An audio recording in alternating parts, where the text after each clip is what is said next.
Subscribe now and press the bell icon. Never miss an update. ऐसे कहते हैं जी उस बेचारे की आंखें नहीं है ये वो, या फिर आपको वो हाफिज कह देंगे। इस तरह के लोग जो हैं वो माशरे में हमें उस तरह नहीं समझते जो आम शहरी होता है। मेरा एक ही पैगाम है सबके लिए कि डिसेबिलिटी किसी तरह की भी हो, सबसे पहले तो उसको अपनी कमजोरी नहीं समझना चाहिए। जी बड़ा अच्छा इनिशिएटिव है आपका और मैं आपको अप्रिशिएट करता हूं। तो मैं नाजरीन को यही कहूंगा कि इस तरह के जो चैनल होते हैं उनको सपोर्ट करें, ताकि एक तो जो लोग हैं कम्युनिटी है हमारी इस तरह के इंट्यूज हों। बिस्मिल्लाहिर्रहमानिर्रहीम। व्यूअर्स अस्सलाम वालेकुम। आप देख रहे हैं मेरा YouTube channel MIS special word. मैं हूं आपका होस्ट मोहम्मद इदरीस सलीम।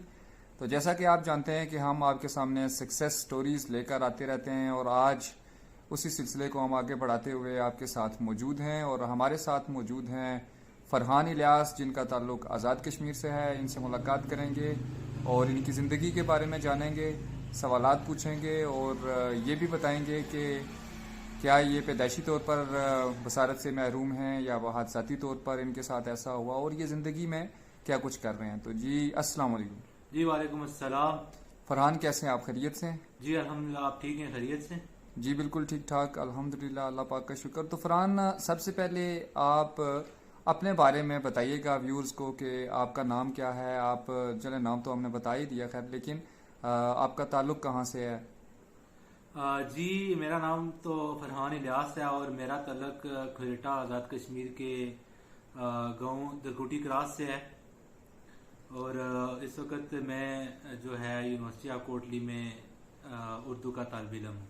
माशाल्लाह फरहान, तो ये बताएं कि आपको कितना दिखाई देता है? आप देख सकते हैं या कि बिल्कुल नहीं देख सकते? जी मैं ब्लाइंड तो बाय बर्थ ही हूँ, लेकिन पहले पार्शली ब्लाइंड था, लेकिन जो ही मेरी एज 20 से क्रॉस हुई है तो डॉक्टर्स ने मुझे कहा था कि जो ही आपकी एज ज्यादा होती जाएगी और आपकी विजन वीक होती जाएगी, वही होता जा रहा है। जो ही मेरी एज 20 से क्रॉस हुई है तो मेरी विजन बहुत कम होती गई है और अब मेरा जो है वो मैं जो अकेले मूव भी कर सकता था हर जगह, लेकिन अब मेरे लिए बहुत मुश्किलात है। मैं तकरीबन टोटल ब्लाइंड तो बिल्कुल नहीं हूँ, लेकिन थोड़ा सा मुझे दिखाई देता है। यानी लाइट परसेप्शन आपको है, आइडिया होता है रोशनी का, लेकिन आप किसी चीज को पहचान नहीं सकते आप? जी जी बिल्कुल। तो किसी की मदद के बगैर आप ज्यादा दूर भी आप नहीं जा सकते? जी अब नहीं जा सकता, पहले जा सकता था लेकिन अब नहीं। तो बिल्कुल जी, आपने जैसा जाना कि पैदाइशी तौर पर ये थे तो बसारत से महरूम, लेकिन इनकी इतनी विजन ज़रूर थी कि खुद घूम सकते थे, आ जा सकते थे, लेकिन वक्त के साथ साथ अब इनकी नज़र में कमी आती गई और अब इस दहाने पे आके खड़े हुए हैं कि किसी की मदद के बगैर भी ये कहीं नहीं जा सकते। तो फरहान आप ये बताइए कि आपने अपनी इब्तदाई तालीम कहाँ से हासिल की? बसारत के ज़ाहिर है आपको नज़र नहीं आता, तो आपने कैसे अपनी तालीम का सिलसिला शुरू किया? जी मैंने जो है मैट्रिक तक तालीम हासिल किया मीरपुर आज़ाद कश्मीर में एक इदारा है अकाब स्कूल फॉर द ब्लाइंड। वो ब्लाइंड बच्चों के लिए इदारा है और वहाँ पे हमारा ये सिलसिला होता है कि वहाँ पे ब्रेल सिस्टम होता है, हाथ से टच करके पढ़ने वाला सिस्टम होता है। आप वहाँ पे चीज होती है उसको फ्रेम कहते हैं, उससे हम लिखते हैं और जब उसके डॉट्स बन जाते हैं, उभरे हुए डॉट्स होते हैं, वो 6 डॉट्स पे मुश्तमिल होता है। तो उसकी मदद से हम हाथ को टच करते हैं उसको और उसको टच करके फील करके हम पढ़ते हैं। यानी कि आप ये कहना चाहते हैं कि आम लोग जो हैं वो किताबें देखते हैं और उन्हें पढ़ते हैं, उसके बाद कापी पेंसिल और पेन के साथ वो लिखते हैं, लेकिन आप ये सारा काम जो है वो करते हैं ब्रेल सिस्टम। तो ब्रेल सिस्टम 6 नुक्तों पर मुश्तमिल है जहाँ तक मुझे पता है, तो उसके थ्रू आप अपनी सारी तालीम का सिलसिला जो है वो जारी रखे हुए थे और मैट्रिक आपने अकाब स्कूल फॉर द ब्लाइंड से की। जी जी बिल्कुल। तो ये बताएं कि अकाब स्कूल फॉर द ब्लाइंड जो है वो सिर्फ नाबीना लोगों के लिए है या वहाँ पर नॉर्मल बच्चे भी पढ़ते हैं? नहीं नहीं, वो सिर्फ नाबीना लोगों के लिए है, जो नाबीना बच्चे हैं उन्हीं ही के लिए है और वहाँ पे सिर्फ जो ब्लाइंड बच्चे वही जेर तालीम है। और ये बता दें कि इस इदारे का ओनर कौन है, कौन चला रहा है इसको? क्या ये गवर्नमेंट लेवल पे है या किस तरह से चल रहा है? जी नहीं, इनके जो ओनर हैं प्रोफेसर मोहम्मद इलियास अयूब साहब हैं और वो खुद बसारत से महरूम हैं और वो उन्होंने जो है 3 मास्टर्स किए हुए हैं और इस वक्त पोस्ट ग्रेजुएट कॉलेज मीरपुर में वो एज अ लेक्चरर हैं इंग्लिश के। तो वो ये प्राइवेट सतह पे है, गवर्नमेंट नहीं है। तो किस तरह से ये फिर मैनेज करते होंगे? वहां पर कोई फीस भी चार्ज की जाती है बच्चों से? हॉस्टल की सहूलत मैसर है या सिर्फ स्कूलिंग है? इस बारे में थोड़ा बताएंगे नाजरीन को। जी, वहाँ पे बिल्कुल हॉस्टल भी है और बिल्कुल फीस वहाँ पे नहीं ली जाती। आपको वहाँ पे फ्री ऑफ कॉस्ट पढ़ाया जाता है। आपको यूनिफॉर्म, बुक्स, हर चीज तक आपको फ्री दी जाती है। और ये जो डोनर होते हैं वो सपोर्ट करते हैं उनको आउट ऑफ कंट्री, यूके से हो गए या जो भी मुखैर हजरात हैं उनको डोनेट करते हैं, डोनेशन देते हैं और उस डोनेशन पे ही चलता है ये इदारा। बहुत खूब फरहान। और हम इस चैनल की वसातत से अपने तमाम व्यूअर्स को ये गुजारिश करना चाहेंगे कि इस तरह के काम जो इदारे कर रहे हैं या जो अहबाब या जिस बंदे ने भी ये इनिशिएटिव लिया है, जैसे बता रहे हैं प्रोफेसर इलियास अयूब साहब, तो उनके साथ आप ताउन कीजिए ताकि इस तरह के जो सितारे हैं वो चमक कर उभर कर सामने आए। तो फरहान ये बताएं कि मैट्रिक के बाद आपने अपनी तालीम जारी रखी है, जैसे आपने शुरू में बता दिया था कि आप उर्दू की मेरे ख्याल में डिग्री हासिल कर रहे हैं। तो मैट्रिक के बाद आपने कहाँ तालीम हासिल की? अभी आप कहाँ ज़ेवर तालीम से आरास्ता हो रहे हैं? जी, मैट्रिक के बाद मैंने पोस्ट ग्रेजुएट कॉलेज मीरपुर से ही इंटर पास किया और फिर इस वक्त मैं यूनिवर्सिटी ऑफ कोटली AJK में हूँ और वहाँ से उर्दू का तालिब इल्म हूँ और मेरा लास्ट ईयर है और मेरी डिग्री मुकम्मल होने को है। ये बताएं कि लास्ट ईयर है, क्या आप BS कर रहे हैं या उर्दू में मास्टर्स कर रहे हैं? क्या कर रहे हैं आप? जी, मैं मास्टर्स कर रहा हूँ उर्दू में। उर्दू में मास्टर्स कर रहे हैं। तो ये बताएं कि बहुत जो तालीम का सिलसिला है ये बड़ा वसी है, तो आपने स्पेसिफिकली उर्दू जो पाकिस्तान की मदर लैंग्वेज है तो इंतहाई मुश्किल भी है, तो आपने उर्दू का इंतखाब क्यों किया? देखें जी, मुझे जो है शौक था अपनी जो कौमी ज़बान है उसको पढ़ने का, उसको परखने का। मैट्रिक या इससे पीछे तक हम पढ़ते आ रहे थे, लेकिन अब आके पता चल रहा है हमें कि जो है वो उर्दू ज़बान क्या, वो कहते हैं कि उर्दू ज़बान आती है आते आते। तो उर्दू ज़बान वाकई बहुत मुश्किल है, लेकिन जो उसमें दिलचस्पी रखता है उसको मजा आता है पढ़ने में। बिल्कुल ऐसे ही है कि हम भी अगर कहें कि प्रॉपर बिल्कुल अच्छे तरीके से उर्दू बोलते हैं, तो मैं अगर कहूँ कि ऐसा बिल्कुल नहीं है, मैं गलत नहीं हूँगा कि हम भी अच्छे तरीके से उर्दू बोल नहीं सकते। उर्दू हमारी कौमी ज़ुबान तो है लेकिन इंतहाई मुश्किल है। तो चलें, अल्लाह पाक आपको कामयाब करे, आपका आखिरी ये सेमेस्टर जल्द जो है वो अख्तिताम पजीर हो जाए। तो इसके साथ साथ आप मुझे ये बताइए कि तालीम के बाद आप क्या करना चाहते हैं? मेरा प्रोग्राम है कि मैं साथ अभी मास्टर्स के बाद MPhil करूं, PhD तक जाऊं, जहां तक मैं पढ़ सकूं पढ़ूं और अपनी कम्युनिटी के लिए कुछ ना कुछ करूं। जो हमारे ब्लाइंड बच्चे हैं, जो भी बसारत से महरूम लोग हैं, उनके लिए मेरा एक ख्वाब है, ड्रीम है कि मैं कुछ करूं और इंशाल्लाह मैं कुछ करके दिखाऊंगा। ठीक है फरहान, तो ये मुझे बताएं कि अगर आप ये डिग्री कंप्लीट कर लेते हैं या जो आपके ख्वाब हैं, चलें वो हम दुआ करते हैं कि वो उनकी ताबीर भी मुमकिन हो जाए। तो सबसे पहले मुझे ये बता दें, चलें आगे भी हम पूछेंगे आपसे, कि इस सारे मामले में जब अकाब स्कूल में तो आप पढ़ते थे वो फ्री ऑफ कॉस्ट था, अब अगर आप यूनिवर्सिटी लेवल पे चले गए, कॉलेजेस से होते गए, तो इस सारे मामले में आपको कौन सपोर्ट करता है? और इसके साथ साथ क्या यूनिवर्सिटीज़ में भी फ्री एजुकेशन है आपके लिए? जी नहीं, बिल्कुल भी ऐसा नहीं है। यूनिवर्सिटी में मैं 1 रुपया भी वो माफ नहीं करते हैं और फुल से फी पे करते हैं और इसका क्रेडिट मैं अपनी फैमिली को दूंगा, अपने भाई, अपने वालिद साहब, पूरे खानदान को, जो मुझे बहुत सपोर्ट करते हैं। उन्हीं की सपोर्ट की वजह से मैं यहाँ पर पहुंचा। ये लम्हा फिक्रिया है हमारे लिए कि मैट्रिक तक की तालीम आपको मुफ्त फराम करने के लिए गवर्नमेंट लेवल पर भी कोई किसी किस्म का काम नहीं हो रहा, और उसको भी प्रोफेसर इलियास अयूब साहब इनिशिएटिव लिए हुए हैं और मुखैर हजरात से मुख्तलिफ रकूम लेके या कितनी मेहनत करते होंगे, आप समझ सकते हैं कि किसी से पैसा निकलवाना कितना मुश्किल काम है। तो इसी तरह से अगर हम इंटरनेशनली बात करें तो वहाँ पर तो स्टाइपन यानी आप कहें वजीफ़ा दिया जाता है। जो लोग माजूर होते हैं, मतलब किसी भी किस्म की माजूरी में मुब्तला हैं, ख्वाह वो बसारत से महरूम हूँ या क़ुव्वत गोयाई से हूँ, किसी किस्म की भी उनकी अगर डिसेबिलिटी है तो उन्हें तो बड़ा अकोमोडेट किया जाता है। उनकी एजुकेशन फ्री है, उनकी हेल्थ फ्री है, एवरीथिंग जो है वो फ्री है। तो यहाँ पर आप बता रहे हैं कि ऐसा नहीं है, और हम इस चैनल की वसातत से, तमाम नाजरीन की वसातत से ये गवर्नमेंट लेवल पर अपील करते हैं कि कम अज़ कम जो स्पेशल लोग हैं उनकी इस चीज़ को मद्देनज़र रखते हुए कि कितनी मुश्किलात हैं इनके लिए, तो इनकी एजुकेशन फ्री होनी चाहिए, इनके लिए बाकायदा वजीफ़ा भी होना चाहिए और इनके लिए कोटा सिस्टम होना चाहिए जिसके थ्रू ये नौकरी हासिल कर सकें। तो फरहान, मैंने सुना है कि आज़ाद कश्मीर में भी जैसे पाकिस्तान भर में माजूर अफराद के लिए कोई अलग कोटा है, तो यहाँ पर भी कोटा है, उस पर अमल दरामद है। क्या आप समझते हैं कि आप बआसानी नौकरी हासिल कर पाएंगे? जी, लम्हा फिक्रिया है हमारे लिए कि यहाँ पर कोटा तो जरूर है, लेकिन उस कोटे पर अमल दरामद नहीं होता। और कई हमारे जो नबीना भाई हैं जो एमफिल तक पहुंच के पीएचडी कर रहे हैं और करके भी फ्री हो चुके हैं, लेकिन वो दर बदर की ठोकरें खा रहे हैं, उनको जॉब नहीं मिली, कोटे पर जो है वो अमल दरामद नहीं हो रहा है। इंतहाई अफसोस के साथ आपने सुना कि किसी किस्म का कोटा पर अमल दरामद नहीं है। हमें कहते हुए, सुनते हुए आप लोगों को भी इंतहाई दुख और अफसोस होता होगा कि हम अपने आप को एक मुसलमान मुल्क में रहने वाले शहरी कहते हैं और यहाँ पर तमाम हुक्मरान जो हैं वो अल्लाह ताला के नायब हैं। अल्लाह ताला ने इनको यकीनन इक़्तिदार दिया है और कल क़यामत के दिन उन्होंने ज़रूर जवाबदेह होना है, लेकिन इस दुनिया में जो लोग मुस्तहिक हैं उनका काम होना चाहिए।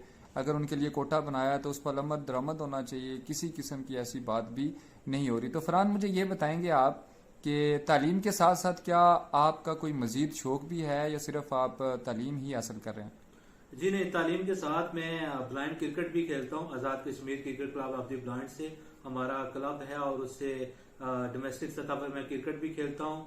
और इसके अलावा मैं सोशल वर्कर भी हूँ, सोशल वर्क करता हूँ। हमारी फाउंडेशन हैं उनके साथ मुंसलिक हूँ मैं। और स्पेशली मेरा जो काम होता है वो ब्लड डोनेट करना और ब्लड के लिए लड़कों को मुतफिक करना कि थैलेसीमिया के फाइटर जो हैं वो खास तौर पर उनके लिए ब्लड का अरेंज करता हूँ मैं।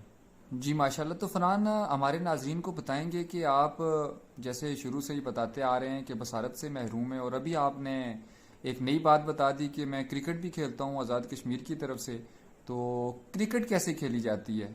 क्रिकेट ऐसा होता है कि हमारी जो 3 कैटेगरीज होती हैं। एक कैटेगरी होती है B1, सो टोटली ब्लाइंड होता है। इसमें B2 होते हैं, वो 3 से 4 मीटर तक देख सकते हैं। और इसमें B3 कैटेगरी होती है जो 7 से 10 मीटर तक देख सकते हैं। और हमारी बॉल होती है वो अंडर आर्म फेंकी जाती है और उसमें छोटी छोटी बैरियर होते हैं और वो साउंड पैदा करते हैं। वो साउंड की जद से फिर ब्लाइंड क्रिकेट खेलते हैं। जी, तो नाजरीन देखें कि कितना मुश्किल काम है कि इन्होंने बताया कि बॉल जो है वो साउंड प्रोड्यूस करती है और उसको सुनने के बाद जज किया जाता है और फिर उसको बाकायदा हिट किया जाता है। तो यकीनन ब्लाइंड क्रिकेट पाकिस्तान की, जहां तक आपको बताते चलें तो नंबर 1 टीम है पाकिस्तान की।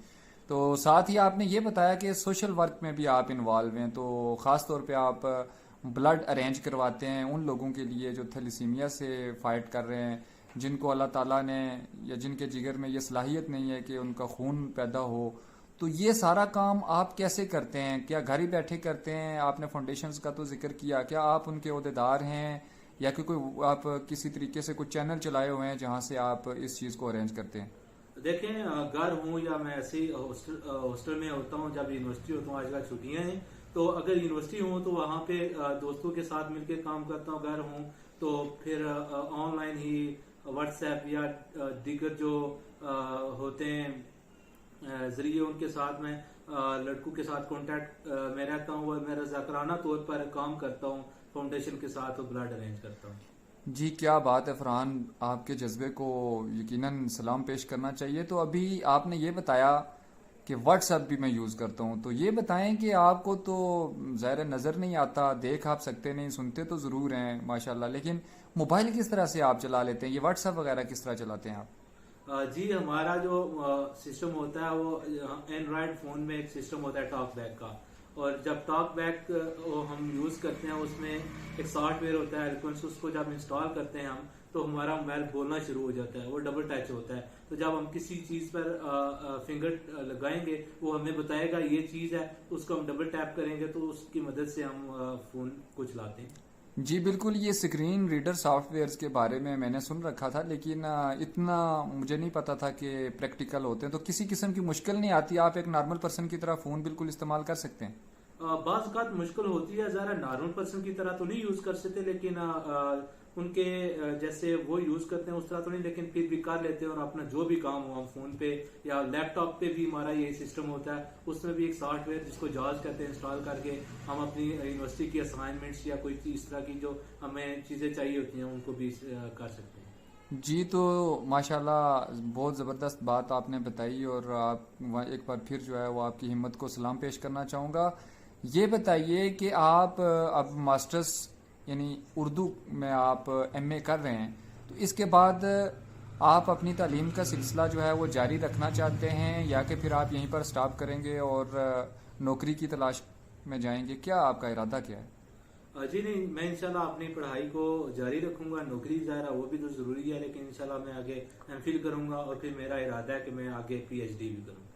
अच्छा, पीएचडी तक आप जाना चाहते हैं? जी जी। तो माशाल्लाह जी, अल्लाह पाक आपको कामयाब करे। तो फरहान, ये बताइए कि हमारे MIS special world YouTube channel के बारे में आप यकीनन आपने सुना होगा, और हमारा मोटो जो है वो यही है कि इस तरह की सक्सेस स्टोरीज़, ख़ास तौर पे जो लोग स्पेशल पर्सन जिन्हें कहा जाता है, माजूर अफराद हैं, उनकी स्टोरीज़ लाई जाएं। तो इस चैनल के हवाले से आप अपने नाजरीन को क्या कहना चाहेंगे? जी, बड़ा अच्छा इनिशिएटिव है आपका और मैं आपको अप्रिशिएट करता हूं। तो मैं नाजरीन को यही कहूंगा कि इस तरह के जो चैनल होते हैं उनको सपोर्ट करें, ताकि एक तो जो लोग हैं, कम्युनिटी है हमारी, इस तरह के इंटरव्यू होंगे तो लोगों को हमारे बारे में पता चलेगा, हम कैसे पढ़ते हैं या कैसे दीगर एक्टिविटीज करते हैं। तो मैं यही मैसेज दूंगा सबको कि इनको सपोर्ट करें जहां तक हो सकता है। बहुत खूब। तो एक बात मुझे ये बता दें कि बीइंग अ ब्लाइंड पर्सन, जब आप माशरे में कहीं मूव करते हैं या कहीं जाते हैं, तो अवेयरनेस की क्या सिचुएशन है कि माशरे को बखूबी पता होता है कि ये बंदा बसारत से महरूम है, या आपकी मुश्किलात जो हैं उनका पता है? अवेयरनेस का मतलब लेवल क्या है आपके इलाके में? अगर आप अपने ख़ास तौर पे इलाके की बात करें, फिर यहाँ से निकल के आप अगर यूनिवर्सिटी जाते हैं, और फिर पूरे पाकिस्तान की बात करें, तो ये अवेयरनेस का लेवल क्या है कि लोगों को कितना मालूम है? देखें जी, अवेयरनेस की जो बात है वो ना होने के बराबर ही है। जिस एरिया में मैं रहता हूँ यहाँ पर ये थोड़ा सा बैकवर्ड एरिया है, तो यहाँ पर लोगों को इतना नहीं पता। सच्ची जो बात है, यूनिवर्सिटी में मैं जाता हूँ, यूनिवर्सिटी में उन्हीं लोगों को पता है जिनके साथ मैं मिलता हूँ, या हमारे डिपार्टमेंट या हमारा जो शोबा है। ज्यादातर लोगों को नहीं पता। जो अगर लोग कोई देख भी लेंगे, अप्रिशिएट नहीं करते हैं, वो जैसे कहते हैं जी उस बेचारे की आंखें नहीं है, ये वो, या फिर आपको वो हाफिज कह देंगे। या इस तरह के लोग जो हैं वो माशरे में हमें उस तरह नहीं समझते जो आम शहरी होता है। बिल्कुल जी, नाजरीन आपने सुना फरहान की ज़ुबानी। तो मैं इस चैनल की वसातत से भी आप तमाम अहबाब से गुजारिश करना चाहूँगा कि ये जितनी अचीवमेंट्स फरहान ने बताई हैं, आप अगर अपने माशरे में अपने इर्द गिर्द देखेंगे तो एक नॉर्मल पर्सन भी इतना कामयाब नहीं होगा और इतनी कामयाबी से अपनी ज़िंदगी का सफ़र जारी नहीं रखे हुए होगा। फरहान, एक चीज़ और बता दें कि मैं काफ़ी सारे दोस्तों से सुनता भी रहता हूँ, और ये चीज़ मुशाहिदे में भी आई है कि मुख्तलिफ अवेयरनेस की ज़्यादा कमी है, लोगों को पता नहीं है, तो लोग कुछ इंटरेस्टिंग से सवाल भी आपसे पूछ लेते हैं। तो क्या कोई उन मज़ायका सवालात का जिक्र आप करेंगे कि जो ख़ास तौर पे पूछे जाते हैं? हाफिज़ तो उन्होंने कह दिया, लेकिन कुछ और भी सवालात आपसे पूछते हैं जिनको यकीनन सुनने के बाद आपको कुछ मायूब सा लगता हो? जी, लोगों के सवाल होते हैं कि मतलब कि हम बैठे होंगे, कोई किसी नए बंदे से हम मिलते हैं, वो कहेंगे आपको ख्वाब आते हैं, आप ख्वाब देखते हैं, या आप कहीं जाते हैं तो आप कदम गिन के चलते हैं। इस तरह के अजीब से सवाल होते हैं जो सुन के अजीब सा लगता है। अच्छा, बिल्कुल जी, आपने सुना। तो चलें, माशाल्लाह बहुत ज़बरदस्त आपके साथ हमारा ये इंटरव्यू रहा, और हम अब इख्तिताम की तरफ चलते हैं। और आखिरी बात आपसे मैं ये पूछना चाहता हूँ कि आप एक स्पेशल पर्सन हैं। बीइंग अ स्पेशल पर्सन, आप सोसाइटी को, माशरे को, बल्कि ख़ास तौर पे अपने जो बसारत से महरूम लोग हैं या ओवरऑल माशरे के लिए क्या पैगाम छोड़े जाएंगे? मेरा एक ही पैगाम है सबके लिए कि डिसेबिलिटी किसी तरह की भी हो, सबसे पहले तो उसको अपनी कमजोरी नहीं समझना चाहिए। अगर मैं वो मेरे मसाइल थे तो मैंने उसको कमजोरी नहीं समझा। और सोसाइटी के लिए मेरा ये पैगाम है कि अगर आपको कहीं पे कोई ब्लाइंड नजर आता है तो उसकी मदद करें, उसकी रोड क्रॉस कराएं, या उसको कहीं पे जाना है उसकी हेल्प करें। सिर्फ ब्लाइंड नहीं, इसके अलावा भी हो भी किसी तरह की भी कोई डिसेबिलिटी है उसकी मदद करें। बहुत खूब फरहान, आपका पैगाम तमाम लोगों ने यकीनन सुन लिया और मैं भी इस चैनल की वसातत से यही गुजारिश करूंगा कि कहीं पर भी आपको किसी किस्म का भी स्पेशल पर्सन मिले, आप उसकी हर मुमकिन कोशिश करें, मदद करें। उसका किसी किस्म का कोई मुतालबा हो या किसी भी तरह की उसको मदद दरकार है तो आप उसका ज़रूर साथ दें। तो नाजरीन, ये थे हमारे साथ फरहान इलियास, आज़ाद कश्मीर, दरकुटी क्रास, तहसील खुईरट्टा, डिस्ट्रिक्ट कोटली से। तो आपने इनकी बातें सुनी और यकीनन आपको बहुत अच्छा लगा होगा। आखिर में वीडियो ख़त्म करने से पहले मैं आपसे यकीनन अपने इस चैनल की वसातत से ये इल्तमास करूंगा कि इस वीडियो को ज़्यादा से ज़्यादा लोगों तक शेयर कीजिए, चैनल को सब्सक्राइब करें, लाइक करें और साथ ही बेल आइकन को ज़रूर प्रेस कीजिएगा ताकि जब भी हम इस तरह की कोई भी सक्सेस स्टोरी लेकर आएँ तो उसका नोटिफिकेशन आपको सबसे पहले मिले। अगर आप लोग इस तरह की वीडियोस को प्रमोट नहीं करेंगे, शेयर नहीं करेंगे तो यकीनन ये चमकते हुए सितारे इसी तरह से छुपे रहेंगे। अपना बहुत सारा ख्याल रखिएगा। किसी नई वीडियो में मुलाकात होती है, तब तक के लिए अल्लाह निगहबान।